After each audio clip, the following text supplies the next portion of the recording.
Hi hello ಎಲ್ಲರಿಗೂ ನಮಸ್ಕಾರ. ಎಲ್ಲರೂ ಹೇಗಿದ್ದೀರಾ? ನಾನು ಚೆನ್ನಾಗಿದ್ದೀನಿ, ನೀವು ಕೂಡ ಚೆನ್ನಾಗಿದ್ದೀರಾ? ಚೆನ್ನಾಗಿರಲೇಬೇಕು. ನಾನಿವತ್ತು ತೋಟದಲ್ಲಿ ಕಳೆ ಕೀಳೋ ವಿಡಿಯೋ ಮಾಡ್ತಾಯಿದ್ದೇನೆ, ಏನು ತಪ್ಪು ತಿಳ್ಕೊಬೇಡಿ. ಇದು ನಮ್ಮ ಸ್ವಂತ ಕೆಲಸ ಅಂದರೆ ತೋಟದ ಕೆಲಸ. ನಮ್ಮ ತೋಟ ಅಂದರೆ ಓನರ್ ಮನೆ ತೋಟ, ನಮ್ಮ ತೋಟ ಇಲ್ಲ. ನಾವಿಲ್ಲಿ ಕೆಲಸಕ್ಕೆ ಬಂದಿದ್ದೀವಿ. ಒಂದು 5-6 ತಿಂಗಳಾಯಿತು ಇಲ್ಲಿ ಬಂದು ಉಳಿದು. ಕಳೆ ಕೀಳ್ತಾ ಇದ್ದೀನಿ. ಮತ್ತು ಇಲ್ಲಿ ತುಂಬ ಕೆಲಸಗಳಿರುತ್ತೆ. ನಾನು ಎಲ್ಲ ಕೆಲಸನೂ ಮಾಡ್ತೀನಿ. ಕಳೆ ಕೀಳೋದು, ಆಮೇಲೆ ಅಲ್ಲಿ ಓನರ್ ಮನೆ ಇದೆಯಲ್ಲ ಅಲ್ಲಿ ನೆಲ ಒರೆಸೋದು, ಕಸ ಗುಡಿಸೋದು. ತುಂಬ ಮೆಟ್ಲುಗಳಿವೆ, ಅಷ್ಟೆಲ್ಲ ಮೆಟ್ಲು ಹತ್ಕೊಂಡು ಮೇಲೆ ಹೋಗಿ ಕಸ ಗುಡಿಸ್ಕೊಂಡು ಬರಬೇಕು. ಆಮೇಲೆ ನೆಲ ಒರೆಸೋದು ಡೈಲಿ ಬೆಳಿಗ್ಗೆ 8 ಗಂಟೆಯಿಂದ ಕೆಲಸ ಸ್ಟಾರ್ಟ್ ಮಾಡ್ತೆ. 8 ಗಂಟೆಯಿಂದ 12:30 ತನಕ ಮಾಡ್ತೇವೆ. ಅಷ್ಟೇ ಮಾಡಬೇಕು ಇಷ್ಟೇ ಮಾಡಬೇಕು ಅಂತ ಏನಿಲ್ಲ, ನಮ್ಮ ಇಷ್ಟ ಎಷ್ಟು ಮಾಡ್ಬೋದು. ಆದರೆ ಪೇಮೆಂಟ್ ಎಲ್ಲ ಜಾಸ್ತಿ ಇಲ್ಲ, ಸ್ವಲ್ಪ ಕಡಿಮೆನೇ ಇದೆ. ಯಾಕಂದರೆ ಅವ್ರು ನಮ್ಗೆ ಉಳಿಲಿಕ್ಕೆ ಮನೆ ಕೊಟ್ಟಿದ್ದಾರೆ. ಮತ್ತು ಕೆಲಸ ಏನೂ ಇರಲ್ಲ ಹೆಚ್ಚು. ಯಾರೋ ಗೆಸ್ಟ್ ಬಂದಾಗ ಸ್ವಲ್ಪ ಕೆಲಸ ಇರುತ್ತೆ. ನೋಡಿ ಇಲ್ಲೆಲ್ಲ ಎಷ್ಟು ಗಿಡಗಳು ಬೆಳ್ಕೊಂಡಿದ್ದೀವಿ, ಇದೆಲ್ಲ ನಾನೇ ಕ್ಲೀನ್ ಮಾಡಬೇಕು. ನೋಡಿದ್ದು ತುಂಬ ಇದೆ, ಇದೆಲ್ಲ ನಾನೇ ಕ್ಲೀನ್ ಮಾಡಬೇಕು. ನಮ್ಮ ಮನೆಯವರು ಮಾಡ್ತಾರೆ, ಆದರೆ ಅವ್ರಿಗೆ ಅಷ್ಟು ಚೆನ್ನಾಗಿ ಮಾಡೋಕ್ಕೂ ಬರಲ್ಲ. ಅವ್ರಿಗೆ ಆ ಕೆಲಸ ಎಲ್ಲ ಈ ಥರ ಕೆಲಸ ಮಾಡಿ ಅಭ್ಯಾಸ ಇಲ್ಲ, ಎಲ್ಲ ನಾನೇ ಮಾಡ್ತೀನಿ. ಅವರು ನಾಯಿಗೆ ಹೊಟ್ಟೆಗೆ ಊಟ ಹಾಕಿಕೊಟ್ಟು ಬರ್ತಾರೆ. ಅವರು ಓನರ್ ಮನೆಯದು 2 ನಾಯಿ, ಅಷ್ಟು ಟೋಟಲ್ 3 ನಾಯಿ ಇದೆ. 2 ಯಾವುದಂದರೆ ಡಾಬರ್ ಮ್ಯಾನ್ 2 ಇದೆ, 1 ಹೆಣ್ಣು 1 ಗಂಡು. ಆಮೇಲೆ ಒಂದು ಲೋಕಲ್ ನಾಯಿ ಇದೆ, ಅದು ಬೀದಿ ನಾಯಿ ಯಾವುದೋ ಬಂದ್ಕೊಂಡಿದ್ದು ಸೇರಿಕೊಂಡಿದೆ. ನೋಡಿ ಅಲ್ಲಿ ಕಾಣ್ತಿದೆ ನೋಡಿ ನದಿ. ನಮ್ಮ ಮನೆ ಮುಂದೆಯೇ ನದಿ ಇರೋದು. ತುಂಬ ಆಳ ಇದೆ, ಮುಂದ್ಗಡೆ ಹೋಗ್ಲಿಕ್ಕೆ ಭಯ ಆಗುತ್ತೆ. ನಾವು ದೂರದಿಂದನೇ ವಿಡಿಯೋ ಮಾಡ್ತಾಯಿದ್ದೇನೆ. ಇಲ್ಲಿ ವಾತಾವರಣ ತುಂಬ ಚೆನ್ನಾಗಿರುತ್ತೆ. ತುಂಬ ಕೋಲ್ಡ್. ಬೆಳಿಗ್ಗೆ ಏಳುವಾಗಲೇ ಅಮ್ಮ ಅನಿಸುತ್ತೆ. ತುಂಬ ಹಳ್ಳಿ ಆದರೂ ವಾತಾವರಣ ತುಂಬ ಚೆನ್ನಾಗಿದೆ. ಇಲ್ಲಿ ಈ ನದಿಯಲ್ಲಿ ದೋಣಿ ಮೇಲೆ ಹೋಗ್ತಾರೆ ತುಂಬ ಜನ, ಟೂರಿಸ್ಟ್ಗಳು ಹೋಗ್ತಾ ಇರ್ತಾರೆ. ಇವಾಗ ಸ್ಟಾರ್ಟ್ ಆಗಿದೆ ಎಲ್ಲದ್ರ ಅಲ್ಲಿ ನೋಡಿ, ಅಲ್ಲಿ ಯಾವುದೋ ಒಂದು ಊರಿದೆ, ಅಲ್ಲಿ ತೋಟ ಇದೆ, ಆ ಕಡೆ ಕಾಣ್ತಾ ಇರೋದು ತೋಟ. ಆಮೇಲೆ ನೋಡಿ ಹಾಗೆ ಅಲ್ಲಿವರೆಗೂ ಹೋಗ್ತಾರೆ. ಅಲ್ಲಿಂದ ಮುಂದೆ ಎಲ್ಲೋ ಹೋಗ್ತಾರೆ ಟೂರಿಸ್ಟ್ಗಳು, ಎಲ್ಲಿ ಹೋಗ್ತಾರೆ ಗೊತ್ತಿಲ್ಲ. ಮುಂದುಗಡೆ ಏನೋ ಇದೆ, ಅದು ಒಂದು ಹಳೆ ದೇವಸ್ಥಾನ ಇದೆಯಂತೆ, ಗೊತ್ತಿಲ್ಲ ನನಗೆ. ಇಲ್ಲಿ ಖುಷಿಯಾಗುತ್ತೆ ವಾತಾವರಣ, ಆದರೆ ಸ್ವಲ್ಪ ಬೇಜಾರಾಗುತ್ತೆ. ಯಾಕಂದರೆ ನಾನು ಶಾಲೆಗೆ ಒಂದೇ ದಿನ ಶಾಲೆಗೆ ಹೋದವಳು. ಆಮೇಲೆ ಶಾಲೆ ಮೆಟ್ಲು ಹತ್ತಿದ್ದು ಈ ಇಲೆಕ್ಷನ್ನಲ್ಲಿ ವೋಟ್ ಹಾಕ್ತಾರಲ್ಲ ಆವಾಗ. ಅದಕ್ಕೂ ಮೊದಲು ಒಂದಿನ ಶಾಲೆಗೆ ಹೋದವಳು. ಆಮೇಲೆ ಮನೆಗೆ ಓಡಿ ಬಂದೆ ಹೆದರ್ಕೊಂಡು. ಮರುದಿನ ಶಾಲೆಗೆ ಹೋಗಲೇ ಇಲ್ಲ. ಶಾಲೆ ಅಂದರೆ ಏನೋ ಅಂಗನವಾಡಿ. ನೋಡಿ ಇಲ್ಲೆಲ್ಲ ನಾನೇ ಕ್ಲೀನ್ ಮಾಡಿದ್ದೆ. ಇದೆಲ್ಲ ಕಾಣ್ತಿದೆಯಲ್ಲ, ಇದೆಲ್ಲ ನಾನೇ ಕ್ಲೀನ್ ಮಾಡಿದ್ದು. ನೋಡಿ ಅದು ಆ ಕಡೆ ಬೇರೆಯವ್ರದ್ದು, ಅದು ಆ ಕಡೆ ಬೇಲಿ ಹಾಕಿದ್ರಲ್ಲ ಅದು ಬೇರೆಯವ್ರದ್ದು. ಅದು ಅಲ್ಲಿ ಕಾಣ್ತಿದೆ ನೋಡಿ ಬಾವಿ. ನೋಡಿ ರೋಡ್ ಮೇಲ್ಗಡೆ ಇದೆ, ತುಂಬ ಮೇಲ್ಗಡೆ ಕಾಣಿಸಲ್ಲ ರೋಡು. ನಾವು ರೋಡಿಗೆ ಬಸ್ಸಿಗೆಲ್ಲ ಹೋಗ್ಬೇಕಂದ್ರೆ ಎಷ್ಟು 100 ಮೆಟ್ಲು ಆಗುತ್ತೆ. ಅಷ್ಟು ಮೆಟ್ಲು ಹತ್ತಿ ಹೋಗಬೇಕು. ಮಕ್ಕಳಿಗೆ ಸ್ಕೂಲಿಗೆ ಹೋಗೋದಕ್ಕಂತೂ ತುಂಬ ಕಷ್ಟ ಆಗುತ್ತೆ. ಬೇಗ ಬಸ್ ಬಂತು ಅಂತ ಓಡಲಿಕ್ಕೂ ಆಗಲ್ಲ, ಅಷ್ಟೆಲ್ಲ ಮೆಟ್ಲು ಹತ್ಕೊಂಡು ಹೋಗ್ಬೇಕಾಗ್ತದೆ. ಬಸ್ಸು ಇಲ್ಲಿ ಸರಿ ಇಲ್ಲ, ತುಂಬ ಕಡಿಮೆ ಬಸ್ಸು. ದಿನಕ್ಕೆ 3 ಬಸ್ ಇದೆ. ಮಕ್ಕಳಿಗೆ ಬೆಳಿಗ್ಗೆಷ್ಟೇ ಮಕ್ಕಳಿಗೆ ಬಸ್ ಸಿಗ್ತದೆ. ನೋಡಿ ಈ ಬಳ್ಳಿ ಇದೆಲ್ಲ ಸ್ವಲ್ಪ ತಾಗಿದ್ರೂ ಸಾಕು, ತುಂಬ ತುರ್ಕಿ ಬಂದುಬಿಡ್ತದೆ. ಅದನ್ನು ತೆಗೆದು ಬೇರೆ ಕಡೆ ಹಾಕ್ತೇವೆ. ನೋಡಿ ಈ ಥರ ಕಳೆ ಕೀಳೋದು. ಆಮೇಲೆ ಈಗ ಒಂದು 12 ತನಕ ಮಾಡ್ತೀನಿ. ಆಮೇಲೆ ಮನೆ ಕೆಲಸ, ನಾಯಿಗೆ ಅನ್ನ ಹಾಕೋದು, ಅದು ಇದು ಅಂತ ಅಡುಗೆ ಮಾಡಿ ಮನೆ ಕೆಲಸ ಇರುತ್ತೆ. ಸಣ್ಣ ಬಟ್ಟೆ ಒಗೆಯೋದು, ಪಾತ್ರೆ ತೊಳೆಯೋದು, ಈ ಥರ ಎಲ್ಲ ಕೆಲಸ ಇರುತ್ತೆ. ಆಮೇಲೆ ಫ್ರೀ ಆದಮೇಲೆ ಬತ್ತಿ ಹೊಸೆಯೋದು. ಬಟ್ಟೆ ಸ್ವಲ್ಪ ಹೊಲಿಗೆ ಮಾಡೋದು, ಈ ಥರ ಕೆಲಸ ಏನಾದರೂ ಮಾಡ್ತೇನೆ ಅಂದರೆ ನಾನು ಖಾಲಿಯಾಗಿರೋದಕ್ಕೆ ನನಗೆ ಇಷ್ಟ ಆಗೋದಿಲ್ಲ. ಏನಾದರೂ ಕೆಲಸ ಮಾಡ್ತಾನೆ ಇರುತ್ತೆ. ಇದೆಲ್ಲ ಕ್ಲೀನ್ ಮಾಡೋದು ತುಂಬ ಇದೆ. ಅಂದರೆ ಇವಾಗ ಮಳೆ ಇಲ್ಲಲ್ಲ, ಗಟ್ಟಿಯಾಗಿದೆ, ಕೀಳೋಕ್ಕಾಗಲ್ಲ.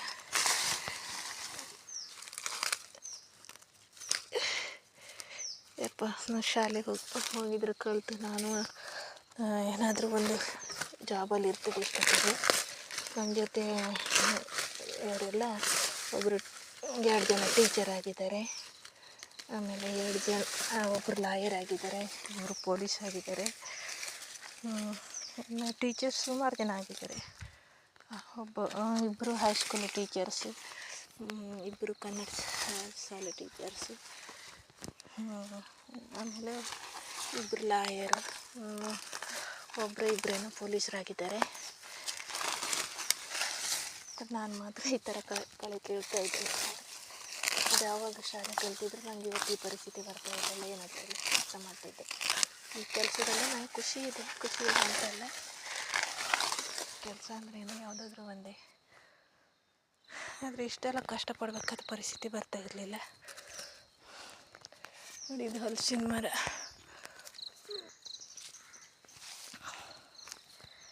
ಎಷ್ಟು ಚೆನ್ನಾಗಿ ಬಳ್ಳಿ ಹಬ್ಕೊಂಡಿದೆ. ಇದೆಲ್ಲ ಬಳ್ಳಿ ತಕ್ಕೊಂಡು ಇದನ್ನು ಒಣಗಿಸಿ ಇದಕ್ಕೆ ಪೇಂಟ್ ಮಾಡಿ ಗೋಡೆಗೆ ಚೆನ್ನಾಗಿ ಆಕಾರ ಕೊಟ್ಟು ಅಂಟಿಸ್ಲಿಕ್ಕೆ ಬರ್ತದೆ. ಶೋಗೆ ಚೆನ್ನಾಗಿ ಕಾಣ್ತದೆ. ಇದನ್ನು ಸ್ವಲ್ಪ ಮನೇಲಿ ತೊಗೊಂಡೋಗಿ ಇಟ್ಟಿದ್ದೀನಿ. ಒಂದು ದಿವಸ ವಿಡಿಯೋ ಮಾಡಿ ತೋರಿಸ್ತೆ. ನೋಡಿ, ಅಲ್ಲಿ ಕಾಣ್ತಾ ಇದ್ದಿದ್ದು ದೇವ್ರ ಮನೆ. ಅದು ತುಂಬ ಪವರ್ಫುಲ್ ದೇವ್ರದು. ನಮ್ಗೆ ಸುಮಾರು ಅಪಾಯದಿಂದ ಪಾರು ಮಾಡಿದ್ದೆ ಆ ದೇವರು ಅಂತ ಹೇಳಬೇಕು. ನೋಡಿ, ಇದು ಬಾವಿ ನೀರಿದೆ, ತುಂಬ ಆಳ ಇದೆ. ಮುಂದೆ ಹೋಗೋದಿಲ್ಲ ನಾನು, ನೀರು ಕಾಣಿಸ್ತಿಲ್ಲ, ತುಂಬ ಆಳ ಇದೆ. ನೋಡಿ, ಅಲ್ಲಿ ಮೇಲ್ಗಡೆ ಕಾಣ್ತಿದ್ದು ನೋಡಿ, ಅದು ರೋಡು. ಹೂವೆಲ್ಲ ಉಂಟು ಅಲ್ಲಿ ಮೇಲ್ಗಡೆ, ಚಂದ ಹೂವಿದೆ. ಇದು ಕೆಳಗಡೆ ಇಲ್ಲ, ಹೂವು ಸುಮಾರು ಚೆನ್ನಾಗಿರೋ ಹೂ ಕಾಣ್ತಿದೆ. ಅದೇ ಯೆಲ್ಲೋ ಕಲರ್, ಹಳದಿ ಕಲರ್ ತುಂಬ ಕಾಣ್ತಿದೆ. ತುಂಬ ಮೇಲೆ ನೋಡಿ, ಇಲ್ಲಿ ಇದು ಸಹ ಹಲಸಿನ ಮರ. ಆದರೆ ನಮ್ಗೆ ಹಲಸಿನ ಹಣ್ಣು ಸಿಗೋದಿಲ್ಲ, ಯಾಕಂದರೆ ಮಂಗ ತಿಂದು ಹಾಕುತ್ತೆ. ಮಂಗ ಬಿಟ್ಟಿದ್ರೆ ಇರುತ್ತೆ. ಮಂಗ ನಾಯಿಗೂ ಹೆದರಲ್ಲ, ನಾಯಿನೇ ಓಡಿಸ್ಕೊಂಡು ಮನೆ ಒಳಗಡೆ ಬರ್ತದೆ. ನೋಡಿ, ಕಾಡು ಮಲ್ಲಿಗೆ. ಇದು ಕಾಡು ಮಲ್ಲಿಗೆ. ಅದಕ್ಕೆ ತುಂಬ ಪರಿಮಳ ಇರುತ್ತೆ, ಅದಕ್ಕೆ ತೆಗಿಲಿಕ್ಕಾಗಲ್ಲ. ಅಲ್ಲಿ ಮೆಟ್ಲು ಕಾಣ್ತಿದ್ದಲ್ಲ, ಅದೇ ನಮ್ಮ ಮನೆಗೆ ಹೋಗೋ ಮೆಟ್ಲು. ಅಲ್ಲಿ ಕಾಣ್ತಾ ಇರೋದು ನಮ್ಮ ಮನೆ. ಆಮೇಲೆ ಹೂವು ಕೊಯ್ಲಿಕ್ಕೆ ಆಗ್ತದೆ ಅಂತ ನೋಡ್ತಿದ್ದೀನಿ, ಆಗಲ್ಲ ಅದು. ಎರಡು ಹೂವಾಗಿದೆ.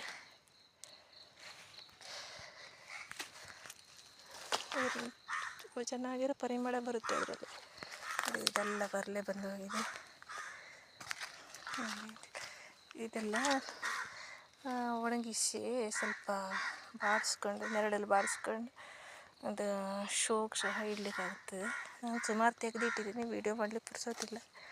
ಟೈಮಿಗೆ ಕಡಿಮೆ ಆಗ್ತದೆ, ನನಗೆ ಟೈಮ್ ಸಿಗೋದೇ ಇಲ್ಲ.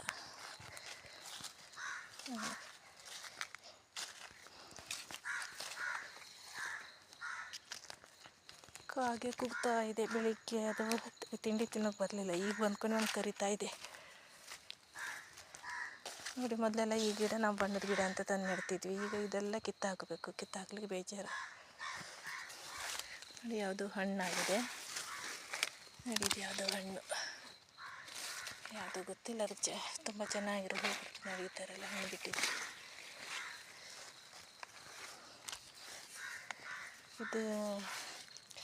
ಇದ್ರ ಗಿಡ ಯಾವುದಂದರೆ, ಇದ್ರ ಹೆಸರು ಬಂದುಬಿಟ್ಟು ಆರಾರೂಟ್ ಗಿಡ ಅಂತ ಹೇಳ್ತಾರೆ. ಅದು ಅದ್ರ ಗಡ್ಡೆನ ತೆಗೆದು ಅದನ್ನು ಚೆನ್ನಾಗಿ ತೊಳೆದು, ಇದ್ರ ಗಡ್ಡೆ ತೆಗೆದು ಚೆನ್ನಾಗಿ ತೊಳೆದು ಅದನ್ನು ಕಲ್ಲಿನ ಮೇಲೆ ರುಬ್ತಾರೆ. ಚೆನ್ನಾಗಿ ತೊಳೆದು ಸಣ್ಣ ಸಣ್ಣ ಪೀಸ್ ಮಾಡಿ ಕಲ್ಲಲ್ಲಿ ರುಬ್ತಾರೆ. ರುಬ್ಕೊಂಡು ಅದನ್ನು ಹಿಟ್ಟು ತಯಾರಿಸ್ತಾರೆ. ಹಿಟ್ಟು ತಯಾರಿಸ್ಕೊಂಡು ಅದನ್ನು ಲೂಸ್ ಮೋಷನ್ಗೆ ಮನೆ ಮದ್ದಾಗಿ ಅದು ಒಂಥರ ಅಂಬಲಿ ಥರ ಮಾಡಿ ಬಳಸ್ತಾರೆ. ಅದರಿಂದ ಬೇಗ ಗುಣ ಆಗುತ್ತದೆ. ನೋಡಿ, ಇಲ್ಲೆಲ್ಲ ನಾ ಕಡೆ ತೆಗೆದು ಎಷ್ಟು ಕ್ಲೀನ್ ಮಾಡಿಟ್ಟಿದ್ದೀನಿ. ಮತ್ತು ತೆಗಿಲಿಕ್ಕಿದೆ. ಇದು ಎಲ್ಲ ಒಂದು ಅಡಿಕೆ ಸಿಕ್ತು. ಇಲ್ಲೆಲ್ಲ ಎಡೆಪೆಂಟೆಲ್ಲ ಕಡಿಯೋಕ್ಕೆಲ್ಲ ಭಾಳ ಇದೆ. ನೋಡಿ, ಇದಕ್ಕೆ ಒಂಥರ ಹೂ ಬರುತ್ತೆ, ಹಳದಿ ಕಲರ್ ಹೂ. ಅಲ್ಲಿ ಮೇಲ್ಗಡೆ ಕಾಣಿಸಿದ್ನಲ್ಲ ಅದೇ ಥರ ಹೂ ಬರುತ್ತೆ. ಆಮೇಲೆ ಇದಕ್ಕೂ ಸಹ ನೋಡಿ, ಇದು ಸಹ ನಾನು ಹೂ ಬಳ್ಳಿ ಅಂತ ಹಾಗೆ ಬಿಟ್ಟಿದ್ದೀನಿ. ಅದನ್ನು ತೆಗೆಯಲ್ಲ ನಾನು. ಅದನ್ನು ಅದ್ರ ಮಧ್ಯದಲ್ಲಿರೋ ಕಳೆ ಅಷ್ಟೇ ತೆಗೆದು ಅದನ್ನು ಒಂದು ಚಪ್ಪರ ಹಾಕ್ಕೊಡ್ಬೇಕು. ನೋಡ್ಲಿಕ್ಕೆ ಚೆನ್ನಾಗಿ ಕಾಣುತ್ತೆ. ನೋಡಿ, ಮುಂದುಗಡೆ ಹೋಗ್ಲಿಕ್ಕೆ ಭಯ ಆಗುತ್ತೆ. ಯಪ್ಪ, ಮಳೆಗಾಲದಲ್ಲಿ ಆ ಟೈಮಲ್ಲಿ ನೋಡಬೇಕು ಏನು ನೀರು. ಇಲ್ಲೆಲ್ಲ ತೋಟಕ್ಕೆ ಇಲ್ಲೆಲ್ಲ ನೀರು ಬರ್ತದೆ. ಎಲ್ಲ ತೋಟಕ್ಕೆ ಬರ್ತದೆ. ಮತ್ತು ನಮ್ಮ ಮನೆ ಒಂದು ಸ್ವಲ್ಪ, ನಮ್ಮ ಮನೆ ಈ ಕಡೆ ನದಿಯಿಂದ ಹೈಟಲ್ಲಿದೆ, ರೋಡಿಂದ ಡೌನಲ್ಲಿದೆ ನಮ್ಮ ಮನೆ. ಆ ಕಡೆ ಗುಡ್ಡ ಕುಸಿದು ಬಿತ್ತು, ಒಂದು ಸಲ ಮನೆ ಬಿತ್ತು, ಸ್ವಲ್ಪ ಗೋಡೆ ಟಚ್ ಆಯಿತು. ಗೋಡೆ ಒಂದು ಸ್ವಲ್ಪ ಹೋಗಿದೆ, ಡ್ಯಾಮೇಜ್ ಆಯಿತು. ಆಮೇಲೆ ಮರ ಮುರಿದು ಮನೆ ಮೇಲೆ ಬಿತ್ತು, ಬಾತ್ರೂಮಲ್ಲಿ ಒಳಗಡೆ ಬಂದು ಬಿತ್ತು, ಸ್ವಲ್ಪ ಅರ್ಧ ಹಣೆ. ಆದ್ರೆ ನಮ್ಗೆ ಅದರಲ್ಲೂ ನಾವು ಬಚಾದ್ವಿ. ಇನ್ನೊಂದು ಸಲ ಏನೇನೋ ಒಂದಲ್ಲ ಒಂದು ತೊಂದರೆ ಆಯಿತು ನಾವು ಇಲ್ಲಿ ಬಂದಮೇಲೆ. ಈ ಜಾಗ ಸರಿ ಇಲ್ಲ ಬಿಡಿ ಅಂತ ತುಂಬ ಜನ ಹೇಳಿದರು ನಮಗೆ. ಆದರೆ ನಾವು ಇಲ್ಲಿರೋ ದೇವರನ್ನು ನಂಬ್ಕೊಂಡಿದ್ವಿ. ತುಂಬ ಪವರ್ಫುಲ್ ದೇವರದು. ಅದನ್ನು ನಾವು ದೇವರನ್ನು ನಂಬ್ಕೊಂಡಿದ್ವಿ. ಆದರೆ ನಮ್ಮ ಎಲ್ಲ ಅಪಾಯದಲ್ಲೂ ನಮ್ಗೆ ಸ್ವಲ್ಪ ಅಪಾಯದಿಂದಲೇ ಪಾರಾಗಿದ್ದೀವಿ ನಾವು. ನೋಡಿ, ಹೂ ನೋಡಿ ಎಷ್ಟು ಚೆನ್ನಾಗಿ ಕಾಣುತ್ತೆ. ಇಷ್ಟು ಚಿಕ್ಕ ಹೂ ಆದರೂ ಎಷ್ಟು ಚೆನ್ನಾಗಿದೆ ನೋಡಿ, ಎಷ್ಟು ಚಿಕ್ಕ ಹೂ. ಆಮೇಲೆ ಇದು ಮುಟ್ಟಿದರೆ ಮುನಿ ಅಂತ ಹೇಳ್ತಾರಲ್ಲ, ಇದು ಔಷಧಿಗೆ ಬರುತ್ತೆ. ಇದರಲ್ಲಿ ತುಂಬ ಔಷಧಿ ಗುಣ ಇದೆ. ನಂಗೆ ತುಂಬ ಮನೆ ಮದ್ದೆಲ್ಲ ಬರ್ತದೆ, ಆದರೆ ವಿಡಿಯೋ ಮಾಡಲಿಕ್ಕೆ ಟೈಮ್ ಸಿಗೋದೇ ಇಲ್ಲ. ನೋಡಿ, ಇಲ್ಲೆಲ್ಲ ಎಷ್ಟು ಈ ಕಲರ್ ಗಿಡವಿದೆ. ಇದನ್ನು ಕಿತ್ತಾಕೋಕ್ಕೆ ಮನಸ್ಸು ಬರಲ್ಲ. ಕಿತ್ತಾಕಲೇಬೇಕು, ಏನು ಮಾಡಲಿಕ್ಕಾಗಲ್ಲ. ನಾವು ಕೆಲಸಕ್ಕೆ ಬಂದ ನಂತರ ಆ ಕೆಲಸ ಮಾಡಲೇಬೇಕಾಗ್ತದೆ. ನಾನು ಈ ವಿಡಿಯೋ ಇಷ್ಟಕ್ಕೆ ಮುಗಿಸ್ತೇನೆ. ಯಾಕಂದರೆ ನಿಮಗೂ ಬೇಜಾರಾಗ್ಬೋದು, ಇದು ಏನಪ್ಪ ಬರೀ ತೋಟದ ವಿಡಿಯೋನ ಕಾಣಿಸ್ತಾ ಇದ್ದಾಳೆ, ಬರೀ ಹುಲ್ಲು ಕಾಣಿಸ್ತಾ ಇದೆ, ಬಿಟ್ಟರೆ ಮತ್ತೇನು ಕಾಣಿಸಲ್ಲ ಅಂತ. ನೋಡಿ, ಕಾಲು ಹಾಕ್ಲಿಕ್ಕೆ ಭಯ ಆಗ್ತದೆ. ಇಲ್ಲಿ ಕಾಲು ಹಾಕ್ಲಿಕ್ಕೆ ಹೆದ್ರ್ಕೊತ ಕಾಲು ಹಾಕಬೇಕು. ಇಲ್ಲಿ ನೋಡಿ, ಇಲ್ಲಿ ನದಿ ಕಾಣಿಸ್ತಿದೆಯಲ್ಲ, ತುಂಬ ಆಳ ಇದೆ ಅದು. ತುಂಬ ಜನ ನೆಲನ ಕಂಡು ಹಿಡಿಬೇಕಂತ ಮಾಡಿದರೆ ಪ್ರಯತ್ನ ಪಟ್ಟರಂತೆ. ಅದ್ರ ಪ್ರಯತ್ನ ವ್ಯರ್ಥ ಆಯಿತು. ತುಂಬ ಆಳ ಇರೋದ್ರಿಂದ ಅದನ್ನು ನೆಲ ಕಂಡು ಹಿಡಿಲಿಕ್ಕಾಗಲಿಲ್ಲ. ನೋಡಿ, ಇಲ್ಲೆಲ್ಲ ಚಿಟ್ಟೆಗಳೆಲ್ಲ ಓಡಾಡ್ತವೆ, ಸಣ್ಣ ಪುಟ್ಟ ಚಿಟ್ಟೆ. ವಿಡಿಯೋ ಇಷ್ಟ ಆಗಿದ್ದರೆ ಲೈಕ್ ಮಾಡಿ. ಬಾಯ್.